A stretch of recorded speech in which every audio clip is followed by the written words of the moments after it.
আমার প্রিয় ছাত্রছাত্রীরা, আজ এই ভিডিওতে আমি আলোচনা করব দ্বাদশ শ্রেণীর চতুর্থ সেমিস্টারের বাংলা সিলেবাস নিয়ে।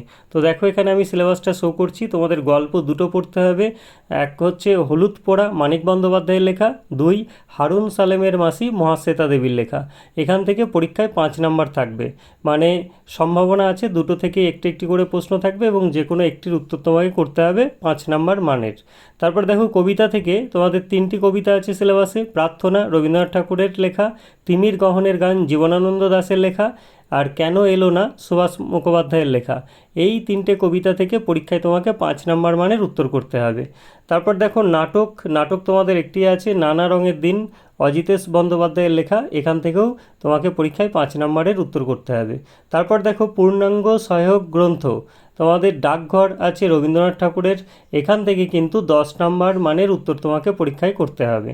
তারপর দেখো, বাংলা শিল্প সাহিত্য সংস্কৃতির ইতিহাস। এর মধ্যে দুটো টপিক আছে, এক বাংলার চিত্রকলার ইতিহাস, আর 2 বাংলার চলচ্চিত্রের ইতিহাস। এই দুটো টপিক থেকে 5 নম্বরের উত্তর তোমাকে পরীক্ষায় করতে হবে। এছাড়া প্রবন্ধ রচনায় কিন্তু 10 নাম্বার আছে। এই প্রবন্ধ রচনা দু ধরনের প্রশ্ন থাকবে। এক হচ্ছে কোনো একজন লেখকের লেখার একটি অংশ দেয়া থাকবে, মানে তার প্রস্তাবনা বা ভূমিকা অংশটা থাকবে, এবং তোমাকে সেটাকে অবলম্বন করে বিষয়বস্তুর গভীরে প্রবেশ করে সেটার পরিণতি দান করতে হবে, রচনাটাকে লিখতে হবে।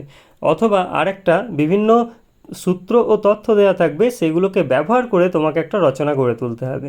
এটা থেকে 10 থাকবে। টোটাল 40 নম্বরের তোমাদের লিখিত পরীক্ষা হবে। আর তোমাদের প্রজেক্ট 20 নম্বরের আছে, সেখানে প্রুফ সংশোধন এবং প্রকল্প মিলে টোটাল 20 আছে। তাহলে 40 নম্বরের লিখিত পরীক্ষার সিলেবাস তোমাদের জানালাম। যদি কারো কোথাও বুঝতে অসুবিধা থাকে তাহলে অবশ্যই তোমরা কমেন্ট করো, আমি তোমাদের সবার কমেন্ট পড়ি। এবং ভিডিও ভালো লাগলে একটি লাইক করো আর বন্ধুদের মধ্যে প্রচুর পরিমাণে শেয়ার করে দিও।